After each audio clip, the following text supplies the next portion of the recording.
सध्या मी उभा आहे भिरा येथील उन्नई या धरणाच्या परिसरामध्ये। आपण माझ्या मागे बघताय मोठ्या प्रमाणामध्ये या धरणाचा विसर्ग जो आहे तो सध्या सुरू आहे। जवळपास 40 क्यूसेकनी याचा पाण्याचा विसर्ग जो आहे तो या धरणाचा सुरू आहे।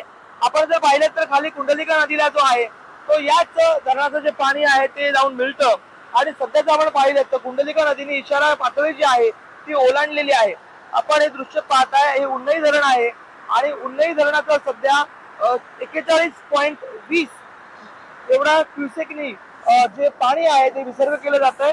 जवळपास आपण पाहिलं तर कुंडलिका नदी जी असेल तिने आता इशारा पातळी जी आहे ती ओलांडलेली आहे। जर आपण पाहिलं तर कुंडलिका नदीला याच धरणाचं जे पाणी आहे ते एकंदरीत जातं आणि या धरणाचा सध्या मोठ्या प्रमाणामध्ये जो विसर्ग आहे तो सुरू आहे। सध्या पाहताय हे भिरा येथील उन्नई धरण आहे। व्हिडिओ जर्नलिस्ट याकूब सय्यदसह राज वैशंपायन, TV9 मराठी, रायगड, भिरा।